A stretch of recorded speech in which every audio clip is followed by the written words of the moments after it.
छात्रों नमस्कार। एनसीईआरटी गणित कक्षा 10वीं में आपका स्वागत है। हम लोग प्रश्नावली 5.2 का प्रश्न क्रमांक 7 अब सॉल्व करेंगे।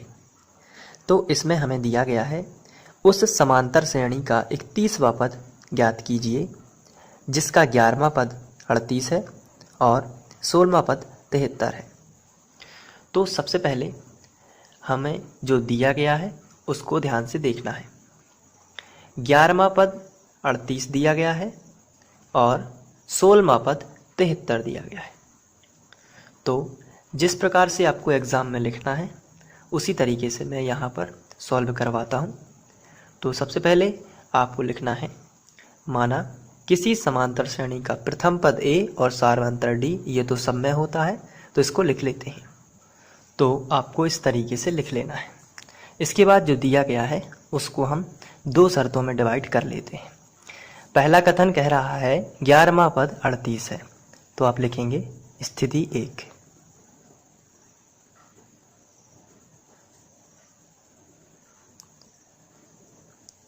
ग्यारहवां पद यानी यहाँ पर आप लिख सकते हैं a, या फिर आप हिंदी में ही लिख दीजिए 11वां पद, ये दिया गया है आपको 38। तो इसके पहले हम लोगों ने डिस्कस किया हुआ था, प्रथम पद a होता है, द्वितीय पद a प्लस d होता है और तृतीय पद a प्लस 2d होता है। इसी तरीके से यदि मैंने आपसे कहा 10वां पद क्या होगा तो आप a प्लस 9d लिखेंगे। अगर मैंने आपसे कहा 25वां पद क्या होगा तो ध्यान रखना है, मैंने आपसे 25वां पद पूछा है तो आप लिखेंगे a प्लस 24d। इसका मतलब है कोई भी पद हो, कोई सा भी आपसे पद पूछा जाए, आप उसमें एक घटाइए और d लिखिए। जैसे 25वां पद आपसे पूछा गया है तो आप 24d लिखेंगे। और यदि आपसे 27वां पद, माना कि आपसे 27वां पद पूछा गया है तो 27 में से एक जाएंगे तो कितना बचा 26, तो आप लिखोगे 26d और a आपको ज्यों का त्यों लिख लें। माना कि आपसे 30वां पद पूछा गया है तो 30वां जो पद होगा 30 में से एक जाएंगे तो कितना बचा 29, तो 29d लिख देना है और a आपको कंपलसरी लगाना ही है। तो इस तरीके से कोई भी पद हो आप बता सकते हैं कि उसका फॉर्मूला क्या होगा। जैसे मैंने आपसे पूछा 31वां पद क्या होगा तो आप लिखेंगे a प्लस 30d, तो ये है 31वां पद, 30 और 1 31। यहाँ पर लिखा है 24 और 1 25वां पद का फॉर्मूला है ये। यहाँ पर लिखा है 9 और 1 10, 10वें पद का फॉर्मूला है। तो इस तरीके से हम लिख सकते हैं। आइए अब क्वेश्चन में देख लेते हैं। 11वां पद 38 है, लेकिन 11वां पद का जो फॉर्मूला होगा वो होगा a प्लस 10d बराबर 38।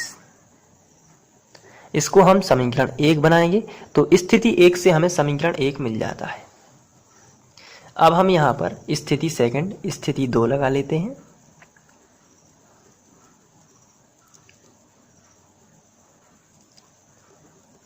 स्थिति सेकंड में हमें दिया गया है, क्वेश्चन में पढ़ लेते हैं।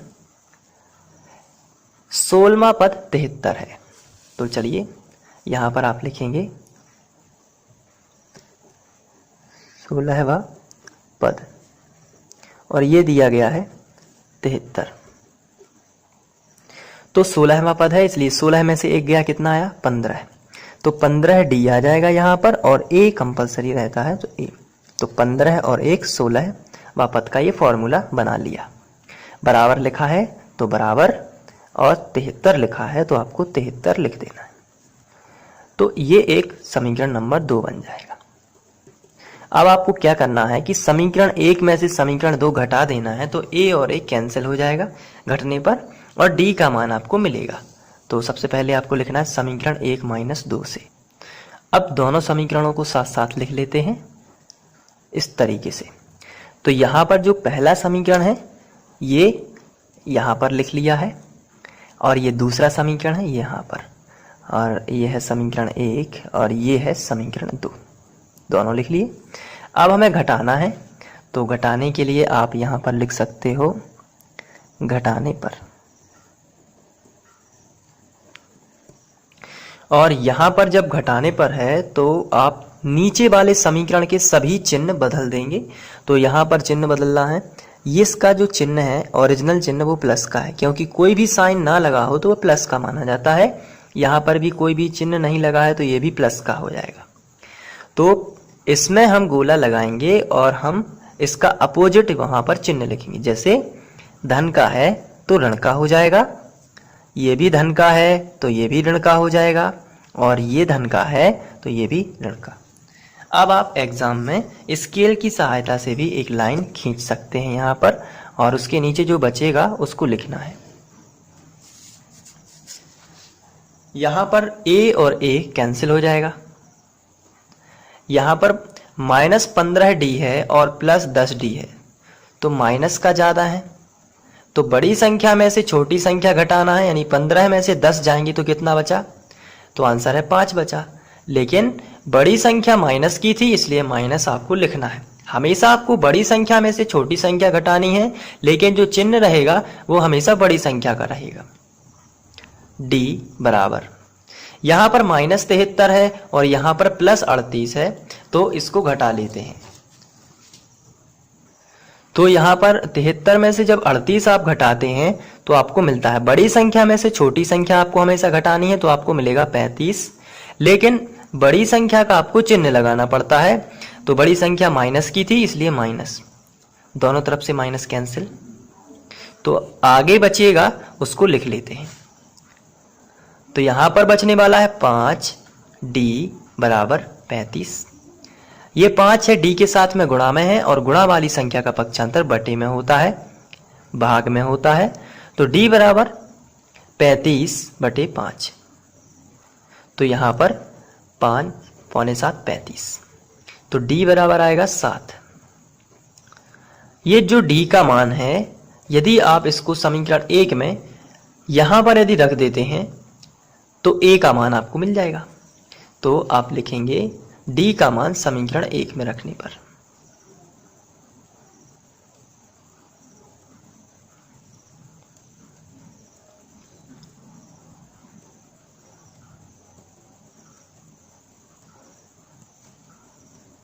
चलिए समीकरण 1 देख लेते हैं।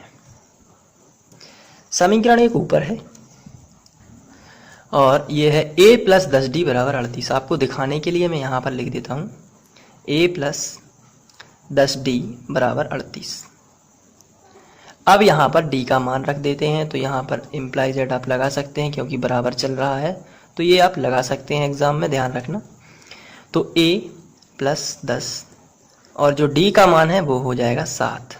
ऊपर से देख के d की जगह पर ब्रैकेट में रखना है, क्योंकि यदि आप ऐसे ही 7 रख देंगे तो 107 हो जाएगा, तो आपको ब्रैकेट में रखना है, इसका मतलब इसमें गुणा होना है, बराबर 38। अब यहाँ पर पहले गुणा करेंगे, तो a + 10 7 70 बराबर 38। 70 का पक्षांतर इस तरफ कर देंगे तो a बराबर 38 और प्लस का 70 इस तरफ जाएगा तो माइनस का 70 हो जाएगा। अब यहाँ से a का मान जो हमें मिलने वाला है वो हो जाएगा -32। तो इसको भी हम ब्रैकेट में बंद कर देते हैं। अब a और d के मान मिलने के बाद हमसे जो क्वेश्चन में पूछा गया है, आइए देख लेते हैं क्या पूछा गया था। तो हमसे पूछा गया था कि उस श्रेणी का 31वां पद ज्ञात कीजिए। तो कौन सा पद? 31वां पद हमसे पूछा गया था। तो चलिए 31वां पद का फॉर्मूला क्या होगा, तब तक आप मुझे बताइए कितना होगा 31वां पद का फॉर्मूला। तो आंसर है 31वां पद, 31 में से 1 घटाइए कितना बचा, तो आंसर है 30 बचा। तो 30d लगाना है और ऊपर जो है यानी सबसे पहले a लगा देना। तो a + 30d ये हो जाता है 31वां पद। तो इसको हमें ज्ञात करना है, तो आप ऊपर जाके हेडिंग भी डाल सकते हैं 31वां पद।